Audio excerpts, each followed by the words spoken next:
Hello, everyone. My name is Miranda Grabau, and I have come to realize that I'm not exactly cut out to be an entrepreneur or a CEO, at least not in the traditional sense. I have dabbled in starting a couple of businesses out of pure passion for what I do, but it turns out that having a love for something doesn't necessarily mean you have the entrepreneurial mindset to back it up.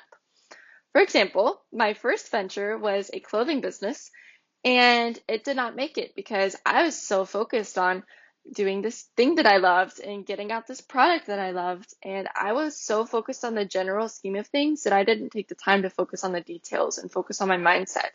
Because of this, I ended up failing because I didn't want to focus on the details and better myself. And through these mistakes and the lessons I've learned, I've made improvements and I began another venture, which has become very successful. Thank goodness.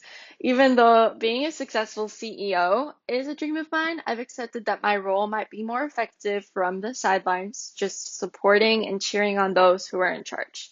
However, I could be a home-based entrepreneur, which I will get into later. I took the BDC test and my score was 131, which is below the typical range for entrepreneurs. My highest scores were in need for achievement and action-oriented areas, which makes sense because I have always had a strong drive to succeed and a knack for taking action. I have always felt this deep need for success, which stems from my fear of failure and what others might think of me if I do fail. However, this fear has turned into this drive to become successful and to overcome obstacles and challenges and to succeed. And I have managed to succeed in areas that I never thought I could. And in terms of action-oriented areas, I tend to improvise well under stress. Although I might crack under very high pressure situations, I can still come up with a plan and an improvisation. The clearer thinking test showed I'm about 38.64% CEO quality. My strengths lie in sales and marketing skills and business strategy, but I'm cautious about taking risks, especially when money is involved, which is very helpful in business strategy. This doesn't mean I avoid taking risks altogether, but I prefer to weigh my options carefully and strategize for the best outcomes. In terms of the sales and marketing skills portion, I've done a lot of social media management, keeping up with trends and learning how to give people the content that they're looking for, which has become a very big strength of mine. I have found that my weaknesses include self-confidence, tolerance for ambiguity, and leadership skills. I've struggled with assertiveness because I tend to be a people pleaser. I care a lot about what other people think, and knowing that I'm in charge of other people makes me scared.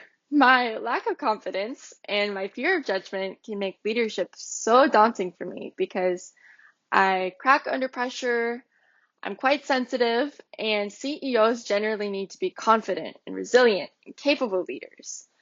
Based on my results, it seems that home-based entrepreneurship and corporate entrepreneurship or entrepreneurship might be a much better fit for me.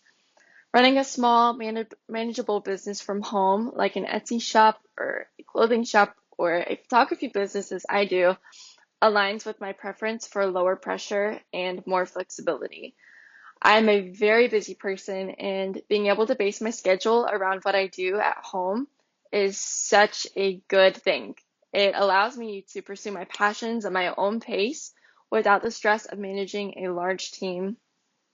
Additionally, working with an existing company as an entrepreneur where I can contribute to the company's success without the full burden of the entrepreneurship seems like such a good fit.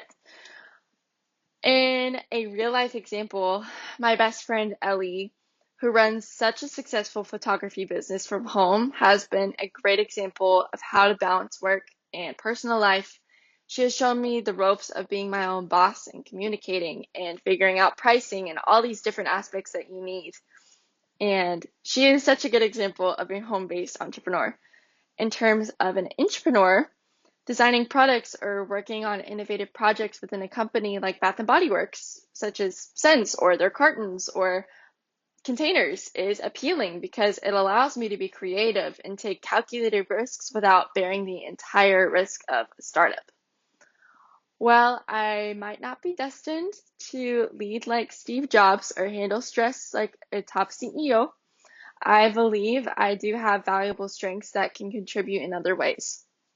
Everyone has their unique skill set, and I'm content with finding my niche, whether it's running my own small business or contributing with a larger company. Thank you so much for your time. I appreciate it so much.